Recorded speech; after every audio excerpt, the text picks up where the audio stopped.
नमस्कार दोस्तों।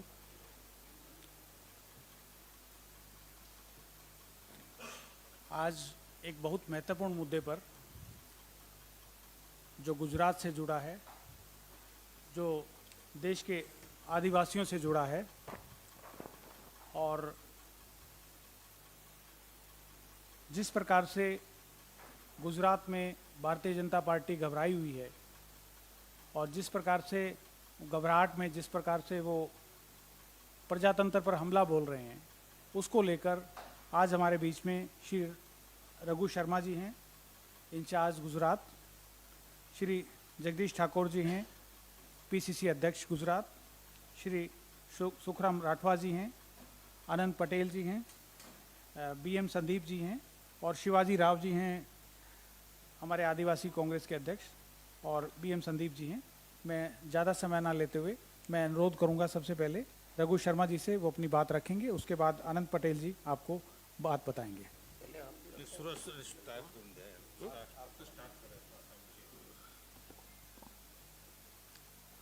देखिए, हमारे साथ हमारे एसटी डिपार्टमेंट के चेयरमैन हैं श्री आनंद पटेल जी। ये हमारी पार्टी के एमएलए भी हैं और वहाँ आदिवासी समाज के अधिकारों के लिए जो उनको संवैधानिक अधिकार मिले हुए हैं, उन अधिकारों को आदिवासी समाज को दिलाने के लिए ये संघर्षरत है। बड़े बड़े आंदोलन हुए, मध्य गुजरात से लेकर साउथ गुजरात तक। मुद्दे साफ है। भारतीय जनता पार्टी की सरकार ने 6 परियोजनाएं बजट के अंदर स्वीकृत की है यहाँ पे भारत सरकार के द्वारा। उसमें एक कैन बेटवा लिंक प्रोजेक्ट था, एक आपका दामनगंगा पिंजलाल, एक पार तापी, एक गोदावरी कृष्णा और एक कृष्णा पनेर और पनेर चौवेरी। ये 6 योजनाएं बजट के अंदर अनाउंसमेंट की और उसमें एक पार तापी रिवर लिंक प्रोजेक्ट वो गुजरात में था। किसी आदिवासी को कॉन्फिडेंस में लिया नहीं। कानून बना हुआ है, वन अधिकार अधिनियम है, पासा है। दूसरी राज्य सरकारें आदिवासी को जल जंगल और जमीन का अधिकार दे रही है, लेकिन यहाँ गुजरात है, इनकी जमीन भी ले लो, इनका पानी भी ले लो और इनका जंगल भी ले लो। और वो इस जगह पे उन्होंने बजट में अनाउंसमेंट किया। उसका विरोध हुआ पूरे गुजरात के अंदर और विरोध में गांधीनगर तक गिरफ्तारियां हुई। कांग्रेस पार्टी ने भी गिरफ्तारी दी और पूरे मध्य जोन और साउथ जोन के अंदर आंदोलन हुए।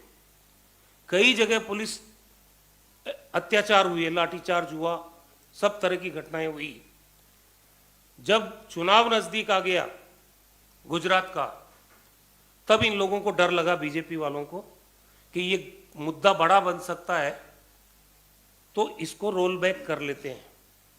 पहले वहां प्रधानमंत्री जी की रैली तय की गई। आदिवासियों के विरोध के कारण उस रैली को रद्द करना पड़ा और उसके बाद मुख्यमंत्री भूपेंद्र पटेल जो गुजरात के हैं, उन्होंने पहले बार घोषणा की कि ये प्रोजेक्ट को हम स्थगित करते हैं। जब आंदोलन फिर भी नहीं रुका तो फिर चीफ मिनिस्टर ने ये घोषणा की कि ये प्रोजेक्ट सरकार वापस लेती है। मेरा प्रश्न ये है कि जिस योजना को 6 योजनाओं के साथ भारत सरकार के बजट में केंद्र सरकार ने अनाउंस किया फ्लोर ऑफ द हाउस, उसको क्या किसी राज्य का मुख्यमंत्री स्थगित कर सकता है, वापस ले सकता है? ये आदिवासी समझ गया कि हमारे को, क्योंकि चुनाव सामने है, हमें गुमराह करने का एक षड्यंत्र भारतीय जनता पार्टी कर रही है। ये समझ के इन्होंने अपने आंदोलन को जारी रखा। उसके बाद ये इनकी हालत देखिए आप, और फोटोग्राफ्स आप देखिए, एक एक सब ले लो।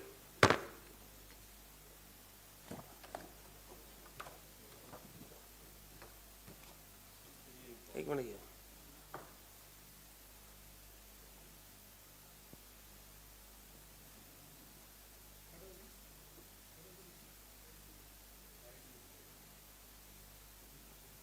उसके बाद बीजेपी के गुंडों ने, जो उनके ऑफिशियल ऑफिस बेयरर्स हैं, इनके ऊपर जानलेवा हमला किया। पहले पुलिस ने इनके ऊपर अत्याचार किया, जिस अमानवीय तरीके से इनको अरेस्ट किया गया और इनके ऊपर बर्बरतापूर्वक व्यवहार किया गया, और उसके बाद फिर भी आंदोलन नहीं रुका तो ये इनके ऊपर जानलेवा हमला हुआ। दो चीजें हैं ये, एक जो सड़क है स्वर्णमाला प्रोजेक्ट, भारतमाला प्रोजेक्ट जो जोड़ रहा है बॉम्बे से। अब आप बताइए मेरे को कि दाहोद में जहां आदिवासी रहता है उसको आप कंपनसेशन अलग देंगे, और जो सूरत में आदमी रहता है उसको आप कंपनसेशन अलग देंगे। आदिवासी अपने आप को ठगा सा महसूस कर रहा है हर जगह। कांग्रेस पार्टी ने सिविल हॉस्पिटल बनाया, जिला अस्पताल, उस जिला अस्पताल को प्राइवेट हाथों में दे दिया आपने। आज वहां पीने के पानी की समस्या है, वहां पे कोई चिकित्सा की सुविधा नहीं है, वहां के जो स्कूल हमने खोले थे वो ऑलमोस्ट बंद हो चुके हैं, सड़कें इतनी जर्जर है, ऊपर से उनको संविधान में प्रदत्त अधिकारों को आप दे नहीं रहे हैं, और उसके ऊपर दमन की नीति पे आप उतरते हो कि पहले पुलिस से आप अत्याचार करवाते हो और उसके बाद बीजेपी के लोग ऑफिशियल पदाधिकारी, सबसे बड़ी बात एफआईआर दर्ज हुई है, आज कितने दिन हो गए कोई गिरफ्तारी नहीं हो रही है। मेरा आरोप है भारतीय जनता पार्टी के प्रदेश अध्यक्ष CR पाटिल, उनके इशारे पर इनको, क्योंकि वो नवसारी से सांसद हैं, उसी जोन में रहते हैं वो, और उनके इशारे पर इन पर हमला हुआ। और CR पाटिल के बारे में मैं इतना कह सकता हूं कि बनारस का काम वो संभाल रहे थे पूरे चुनाव का। तो प्रधानमंत्री जी की प्रतिक्रिया नहीं आना, गृह मंत्री जी आप 10 दिन वहां पे हैं, प्रधानमंत्री जी 10 दिन पूरे देश की कमान को छोड़ के गुजरात में है इन दिनों में। मैं तो ये कहता हूं कि उनको कैंप ऑफिस प्रधानमंत्री कार्यालय का गुजरात में बना देना चाहिए, और गृह मंत्री तो 15-20 दिन वहां है ही है। केंद्रीय सरकार के 10-10, 20-20 मंत्री आम बात है गुजरात में। अगर आपको लगता है कि ये अत्याचार हुआ है एक आदिवासी पे, चाहे वो कांग्रेस पार्टी का है, चाहे वो एक्टिविस्ट है, आप एक शब्द तो बोल सकते थे, रोक तो सकते थे उनको। ये मौन सहमति प्रधानमंत्री की और गृह मंत्री की है इसमें, और इस तरह से अत्याचार करके आदिवासी के आवाज को नहीं दबाया जा सकता। दूसरी बात, हमारे एक दलित नेता है वहां, जिग्नेश मेवानी, अभी हमारे 2 जगह पर वहां सांप्रदायिक तनाव की घटनाएं हुई। प्रधानमंत्री जी आ रहे थे वहां बनासकांठा जिले में, जिग्नेश मेवानी वडगांव से MLA उसी जिले से, उन्होंने एक ट्वीट कर दिया कि प्रधानमंत्री जी जब गुजरात की धरती पे आ रहे हैं तो मेरी उनसे विनम्र प्रार्थना है कि वहां यहां आए तो शांति और सद्भाव की अपील करके जाएं। तो शांति और सद्भाव की अपील तो प्रधानमंत्री जी ने नहीं की, लेकिन रात के अंधेरे में 2 बजे जिग्नेश मेवानी को आसाम में केस दर्ज होता है, रात के अंधेरे में उसको एक अपराधी की तरह अरेस्ट किया जाता है, उसके साथ बदसलूकी की जाती है, और रात को 3 बजे उसको एयरपोर्ट लाके उसको आसाम ले जाए। आसाम में भी जहां पे तनावग्रस्त इलाका रहा लंबे समय से, वहां पे पुलिस स्टेशन पे उसको टॉर्चर किया जाता है, और महिला कांस्टेबल से उसके खिलाफ केस दर्ज करवाया जाता है, 2-2 केस, ताकि एक मुकदमे में जमानत हो तो दूसरे में गिरफ्तार हो जाए। तो ये दलित और आदिवासी समाज के प्रति जो भारतीय जनता पार्टी का दृष्टिकोण है कि या तो हमारे साथ आ जाओ वरना तुम्हारा ये हस्त किया जाएगा, इसको आज गुजरात के आदिवासी ने समझा है। और मैं तो ये कहूंगा कि आदिवासी विरोधी मानसिकता की सरकार है, और पूरे गुजरात का आदिवासी समझ चुका है इसको। प्रधानमंत्री जी बहुत करेंगे भी आने वाले समय में, आदिवासियों के प्रेम का आलाप करेंगे वो, मुझे मालूम है क्या क्या प्रोग्राम है उनके इस बारे में। लेकिन अब बीजेपी को कोई भी प्रेम या कोई घोषणा मदद करने वाली नहीं है, क्योंकि पब्लिक समझ चुकी है कि कौन सा स्टेप क्यों उठाया जा रहा है। आज अगर बीजेपी की गुजरात में सेहत ठीक हो तो देश के प्रधानमंत्री को 10 दिन वहां रुकने की जरूरत नहीं है, गृह मंत्री को रुकने की जरूरत नहीं है, गली गली घूम रहे हैं प्रधानमंत्री जी और किस तरह से कमेंट कर रहे हैं कि एक पार्टी को क्या बोल रहे हैं। और कांग्रेस के बारे में भी पहली बार उनको कमेंट करना पड़ा। वो प्रोवोक कर रहे हैं कि हम उनके बारे में कुछ बोले और वो उसको इश्यू बना के चुनाव को खड़ा करें, जैसे प्रोवोकेशन पिछले 2 चुनाव में हो चुका है। तो ये सब स्थितियां गुजरात में चल रही है। मैं अनंत पटेल जी से कहना चाहूंगा, क्योंकि मैं आप सबको निवेदन करना चाहता हूं कि कांग्रेस पार्टी ने बहुत ढंग से तैयारी की है वहां। और आदिवासी एरिया में भी राहुल गांधी जी की लाखों की संख्या में लोगों की मीटिंग हुई। हमारा द्वारका में चिंतन शिविर हुआ, शानदार 3 दिन का। और अभी 5 सितंबर को रिवर फ्रंट पे जब राहुल जी आए, हमारा जो बूथ लेवल का वर्कर था उसको हमने सिर्फ आमंत्रित किया था। कम से कम 50,000 से ज्यादा रिवर फ्रंट पे गैदरिंग थी। जबरदस्त उत्साह है, पूरी पार्टी एकजुट है। और आने वाले समय में, क्योंकि एक परसेप्शन बनाया जा रहा है, साजिश है, परसेप्शन बनाया जा रहा है कि कांग्रेस तो कहीं नहीं है। मैं रिजल्ट आएगा जब बात करूंगा, मेरा दावा है, हमारी सारी लीडरशिप यहाँ बैठी है, हम 125 प्लस सीट जीत के गुजरात में सरकार बनाएंगे। ये जो आम आदमी पार्टी की बात की जा रही है, ये गोवा में गए थे, परसेंटेज वोट आया 6% से उन्होंने कांग्रेस को रोक दिया सरकार बनाने के लिए। ये उत्तराखंड में गए थे, 5% वोट आया इनके, इन्होंने कांग्रेस को सरकार बनाने से रोक दिया। आप कैलकुलेट करके सीट वाइज देख लेना। ये वहां भी, इसीलिए हम बोल रहे हैं, आम आदमी पार्टी हो चाहे AMIM हो, दोनों भारतीय जनता पार्टी की बी टीम है। और गुजरात में इनका कोई कैडर नहीं है, मैं आपको बताता हूं। ना इनका जिला अध्यक्ष है, ना इनका ब्लॉक अध्यक्ष है, ना पार्टी का कोई बूथ पे कैडर है तो सिर्फ पेड वर्कर है, जिसको ये पेमेंट करते हैं और वो वारंटी कार्ड के नाम से जगह जगह घूम के बांटते फिर रहे हैं। जो भी खराबा करने आए ये गुजरात की जनता को भी हमने समझा दिया है कि जो भी खराबा करने आए ये कांग्रेस पार्टी का नुकसान करने आए दोनों। अब की बार वो नुकसान भी नहीं होने दिया जाएगा। हमने पूरी तैयारी की है। हमारा सीट डिस्ट्रीब्यूशन का काम, स्क्रीनिंग कमेटी पूरी हो गई, पैनल तैयार है। 26 तारीख को CEC की मीटिंग होगी। होपफुली हम इस महीने के आखिर तक पहली लिस्ट जारी करेंगे। तो कांग्रेस पूरी ताकत के साथ वहां लड़ रही है और आने वाले समय में आप बड़े बड़े प्रोग्राम भी आप देखेंगे। राहुल जी भारत जोड़ो यात्रा में बिजी हैं, लेकिन हमने उनसे भी आग्रह किया है, प्रियंका जी से भी आग्रह किया है, समय वो देंगे हमको भी। तो आने वाले समय में, क्योंकि चुनाव की चौसर, सबसे बड़ी दुर्भाग्यपूर्ण बात कि जितनी संवैधानिक संस्थाएं देश के अंदर है, आज उनका क्या स्टेटस है, इस पे हमको विचार करना चाहिए कि नहीं करना चाहिए। चुनाव 2 राज्यों में है, परिणाम दोनों का 8 दिसंबर को आएगा। एक राज्य के चुनाव की घोषणा हो गई इलेक्शन कमीशन के द्वारा। मैं पूछता हूं दूसरे राज्य की घोषणा क्यों नहीं हुई? मैं पूछ भी रहा हूं, जवाब भी दे रहा हूं, क्योंकि प्रधानमंत्री जी के प्रोग्राम लगे हुए हैं। और प्रधानमंत्री जी ने अब तक जितने प्रोग्राम किए, बीजेपी ने एक भी प्रोग्राम नहीं किया है। सारे सरकारी खर्चे पर 12-12 करोड़ के डोम एक एक प्रोग्राम में लग रहे हैं। एक टैक्स पेयर जनता का पैसा। सरकारी बसें जितनी गुजरात की है सारी उस दिन एंगेज होती है। लोगों को, जितने अधिकारी हैं उनकी ड्यूटी लगती है एक महीने तक कि आपको लेके आना, लोगों को बेनिफिशरीज के नाम पे लाना है। ये भीड़, लेकिन हवा कब निकली? हवा निकली जब इन्होंने पार्टी का प्रोग्राम शुरू किया, गौरव विकास यात्रा। और वो JP नड्डा जी महसाना गए, अमित शाह जी अहमदाबाद गए। इनसे पूछो 10 दिन की यात्रा थी, 8 दिन में क्यों खत्म कर दी? और 400 आदमी, कहीं 100 आदमी। और मोरबी में जाते जाते पीयूष गोयल जी ने तो कसम खा ली, मुझे गुजरात कभी नहीं जाना है। पूछ लेना पीयूष गोयल जी से। वहां 500 लेडीज पानी के मटके लेके, और निकलने नहीं दिया इनको। और इस विरोध को देखते हुए इन्होंने वापस रद्द किए उस यात्रा को।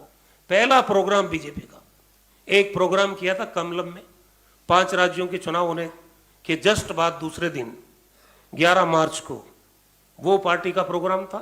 दूसरा प्रोग्राम ये आया जो अटर फेल्योर है और पब्लिक तमाशा देख रही है पूरी जगह। इसलिए मैं आज कहता हूं कि गुजरात में बीजेपी के खिलाफ जबरदस्त आक्रोश है। चाहे आप मुद्दे बहुत है, महंगाई की, बेरोजगारी की, ड्रग ट्रैफिकिंग का सेंटर बन गया, आप इलिसिट लीकर हो, गुजरात में आप डोर स्टेप पे शराब लीजिए। ये है, 22 पेपर लीक हुए हैं, कोई भर्ती हुई नहीं है, कानून व्यवस्था लचर है, सड़कों की हालत खराब है। कोविड में जितना मिसमैनेजमेंट वहां पे हुआ गुजरात में, उसका नतीजा था कि 1 साल पहले पूरी की पूरी सरकार को बदला इन लोगों ने। चीफ मिनिस्टर, पूरी कैबिनेट, हिंदुस्तान की राजनीति में ये पहला उदाहरण होगा जहां पूरी सरकार निकम्मी मानते हुए 4 साल जिन लोगों को आपने मौका दिया, वो लोगों को आपने एक झटके में निकाला, कोई तो बड़ा कारण होगा। 3 लाख लोग मरे कोरोना के अंदर, बेड नहीं था, वेंटिलेटर नहीं था, रेमडेसिविर इंजेक्शन नहीं था, टोसिलिजुमेब की तो छोड़ दो आप, वेंटिलेटर नहीं था, ऑक्सीजन नहीं थी, तड़प तड़प के लोगों ने दम तोड़ा, ये फेल हो गए वहां भी। और रेमडेसिविर इंजेक्शन उसकी जगह है अस्पताल में। गुजरात का एक एक बच्चा जानता कि वो ब्लैक हो रहा था बीजेपी के दफ्तर से, लाइफ सेविंग इंजेक्शन। ये हालात में गुजरात है, तो हम आपको ये बात कर। अब अनंत पटेल जी आपको। नमस्ते। 8 तारीख को जो मुझ पे हमला हुआ, एक विधायक पे, आदिवासी विधायक पे हमला हुआ, वो अकेले आदिवासी पे हमला नहीं हुआ था, पूरे आदिवासी अस्मिता पे हमला हुआ था। 7 सालों से आदिवासी के प्रश्न के लिए आंदोलन कर रहा हूं, वो चाहे कस्टोडियल डेथ हो, भारतमाला प्रोजेक्ट हो, और मुंबई दिल्ली कॉरिडोर का प्रोजेक्ट हो, या Par Tapi Narmada river link project का विरोध हो।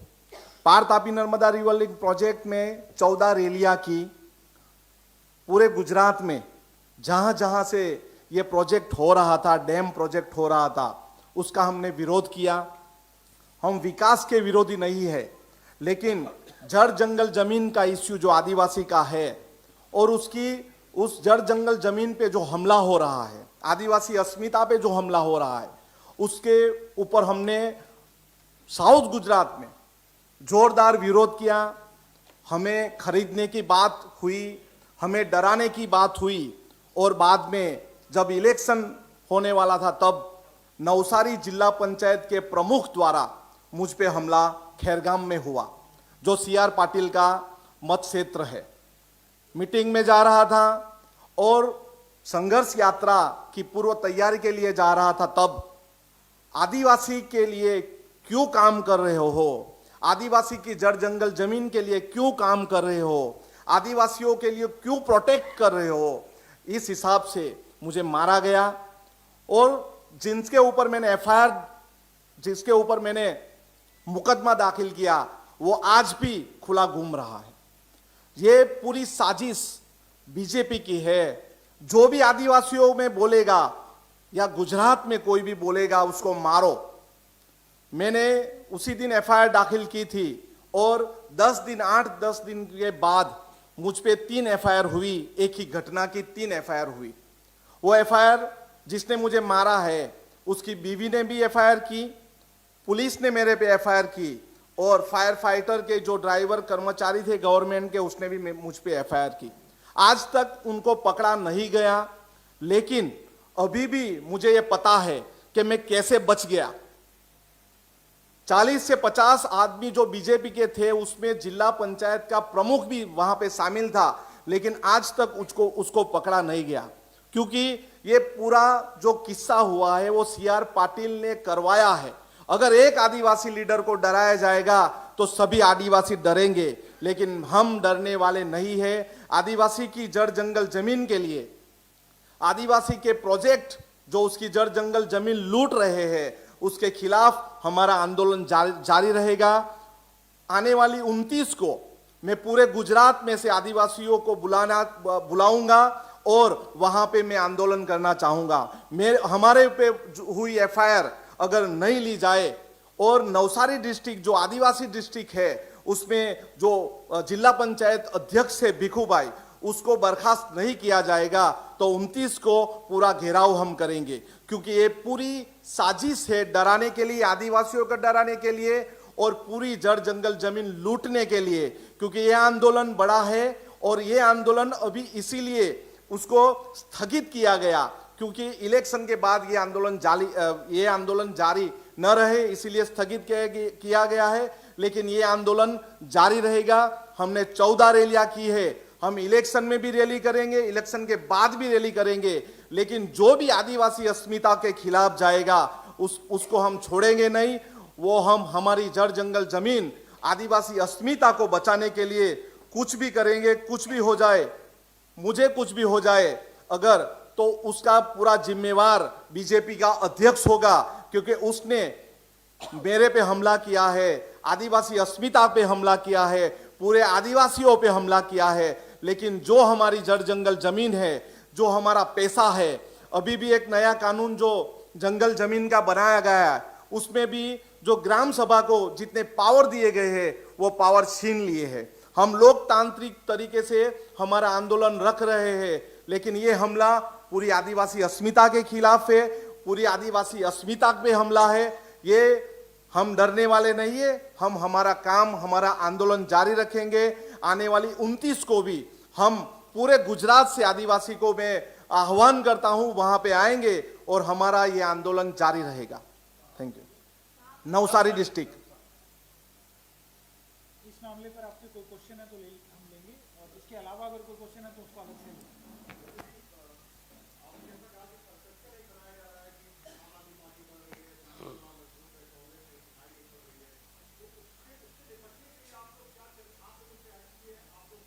हमारी रणनीति साफ है। इस बार कांग्रेस का बूथ मैनेजमेंट, जो प्रधानमंत्री जी ने इशारा किया है कि कांग्रेस घर घर जा रही है, ये वही प्रोग्राम है और उन्हीं लोगों को राहुल गांधी जी ने संबोधित किया है। असली लड़ाई बूथ पे होती है, असली लड़ाई बूथ पे होती है। फर्स्ट टाइम कांग्रेस ने शानदार तरीके से बूथ मैनेजमेंट का काम किया है। डोर टू डोर हमारा कैंपेन शानदार तरीके से गया है। 11 वचन कांग्रेस पार्टी ने, राहुल जी ने गुजरात की जनता को दिए हैं। उन वचनों को लेके कांग्रेस पार्टी का हर कार्यकर्ता एक वीक तक घर घर गया है और सबका हमारे पास डाटा है। उसके अलावा अब 5 रैलियां 31 अक्टूबर को, जब इंदिरा जी की पुण्यतिथि है, सरदार वल्लभ भाई पटेल की जयंती है। 6 दिन की कुछ यात्राएं हैं, कुछ यात्राएं 8 दिन की है। और हम ये यात्राएं इसलिए निकाल रहे हैं कि भारतीय जनता पार्टी को समझ में आ जाए, एक यात्रा तुमने भी निकाली थी और एक यात्रा कांग्रेस की भी निकल रही।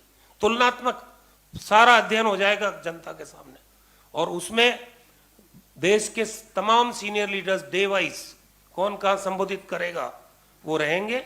अभी भी हमारी 28 तारीख को 3 जगह आदिवासी बेल्ट में हमारे सम्मेलन है, अशोक गहलोत जी संबोधित करेंगे। 28 को 2 जगह है और 30 तारीख को 3 जगह है। और ये क्रम हमारा लगातार 31 से, ये 8 दिन की यात्राएं तो हमारी चल ही रही है। उसके बाद इलेक्शन तो डिक्लेयर करना ही पड़ेगा। बीजेपी कब तक बचेगी इलेक्शन को डिक्लेयर करने से? इलेक्शन कमीशन कब तक बचेगा? लेकिन उसके बाद हमारी बड़ी छोटी रैलियां और धूम धड़ाका पूरे गुजरात में चलेगा। और आप देखेंगे जो परसेप्शन होता ना कि एक मृग मरीचिका होती है कि हमको पानी नजर आता है, लेकिन जब पास में जाते पानी नजर आता नहीं है। ये आम आदमी पार्टी सिर्फ और सिर्फ गुजरात के अंदर मृग मरीचिका साबित होगी।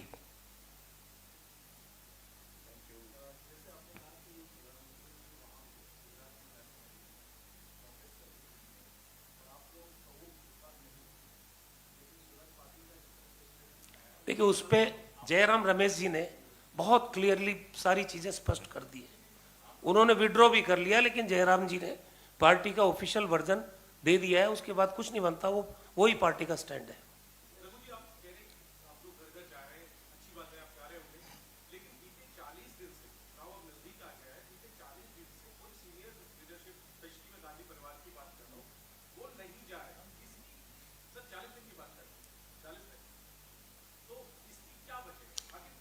देखिए,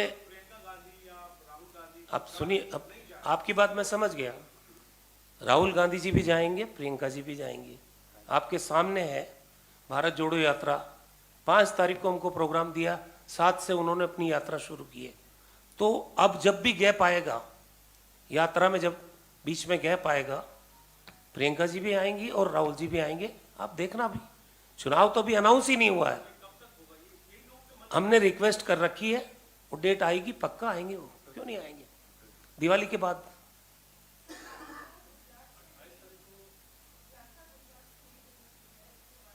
क्या चीज?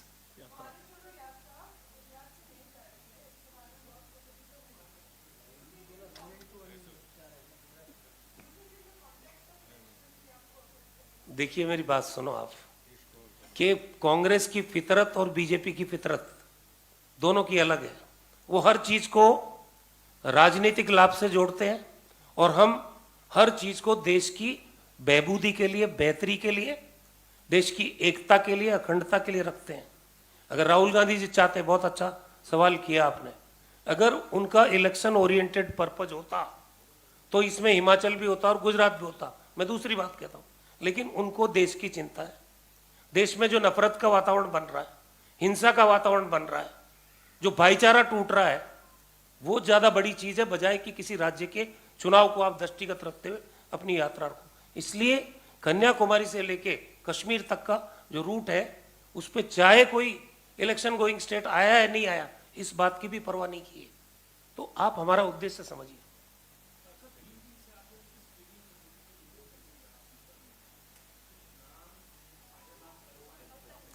मैंने तो सबसे पहले ही बोल दिया है कि हमारा स्क्रीनिंग अब पूरा हो गया काम, और इस महीने के आखिर में हमारी पहली सूची आ जाएगी। सीईसी की तारीख 26 तारीख को आफ्टरनून के बाद में होगी, और उसके बाद में हमारा 31 से पहले पहले एक पहली सूची आ जाएगी। Thank you.